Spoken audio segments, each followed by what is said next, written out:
On the 8th of December, my wife had a lot of back pain.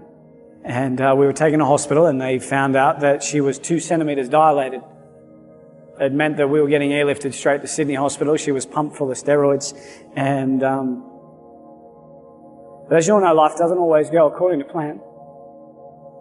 I love the story about the man who works from his home office and a little boy comes in one day. He's 8 years of age. He says, "Hey, Daddy, any chance we could play catch?" Daddy says, "Sorry, son, I'm busy." Next day, little boy comes in. "Hey, Daddy, any chance we could play catch?" "Sorry, son, I'm busy." Third day in a row, little boy comes in, knocks on Daddy's door. Daddy says, "Son, told you yesterday, told you the day before, I'm busy, I can't play catch." He says, "Oh, Dad, I wasn't going to ask you to play catch today." He goes, "Oh, what were you going to ask me?" He says, "I was going to ask you how much money you earn an hour." Daddy says, "Son, that's a very rude question, but I earn $50 an hour, so I can put a roof over your head and food in your tummy, so please get him out of my office, I've got work to do." Little boy doesn't knock on that door for a week, a month. 2 months goes by before that little boy knocks on Daddy's door. He says, "Hey, Daddy." "Yes, son." "Daddy, over the last 2 months, I've been mowing lawns, I've been pruning trees, I've been doing every single chore that my mum has asked of me, and I've been able to raise $25. Daddy, I was wondering if I could give you this $25. Could I please just have half an hour of your time? And Daddy, could we please go and play catch?" So often we look at success by the materialistic possessions that we perceive are important. I would give away every little bit of success I've ever had to have a healthy little boy come and knock on my door and say, "Hey, Daddy, any chance we could go and play catch?" My journey began when I was 11 months of age. I went to the doctors with my mum, and the following morning I was diagnosed with an incurable cancer of the central nervous system. The doctor said I had a 96% death rate. Go home. Take your boy home and allow him to live an extra month with his family because there's nothing that we can do.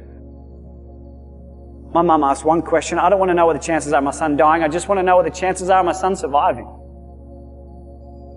So lucky every day that my mum chose to look at my life not being 96% empty, but she chose to look at my life being 4% full.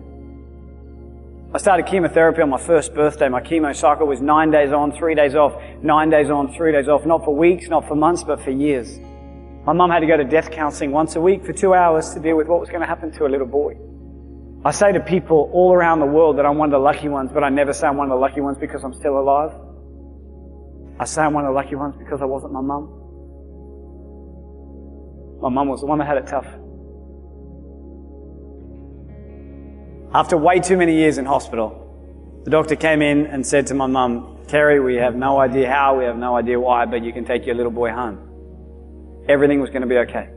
My mum carried the fear and the burden of her son dying because she wanted me to lead a normal life. That's optimism. That's what true courage is. My wife and I were due to have a beautiful baby midway through February 2018. On the 8th of December, my wife had a lot of back pain.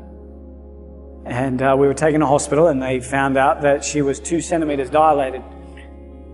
4 days later, on the 12th of December at 6:40 p.m, we had a beautiful little boy who was very unwell. He was taken away from us and stuck in intensive care unit level 3. They thought he had an illness called sepsis.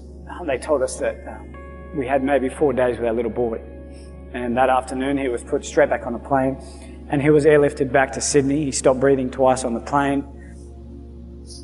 It was the first time that I walked a day in my mum's shoes. I would give away every little bit of success I've ever had to have a healthy little boy come and knock on my door and say, "Hey, Daddy, any chance we could go and play catch?" But then about a week after we got back to Sydney, I captured his first little smile. Every time I've been knocked down, I've always remembered what my mum told me, and that was, "Son, it doesn't matter how many times you get knocked down in life, it's about how many times you get back up that truly determines the quality of your life." And I remember that day I thought, you know what? Everything's going to be okay. What makes today even more special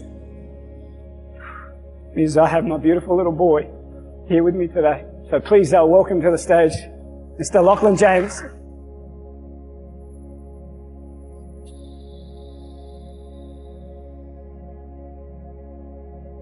We love him more than we could ever imagine. He's opened up a new valve in my heart for me to truly understand now what love is And I'm so grateful every day to have this little boy in our life. I promise you, when you begin to prioritize what's important, you finally start to live your life.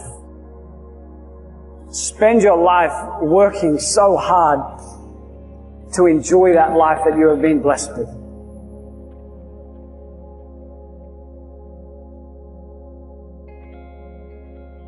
So things are doing really good. But I've realized in my life that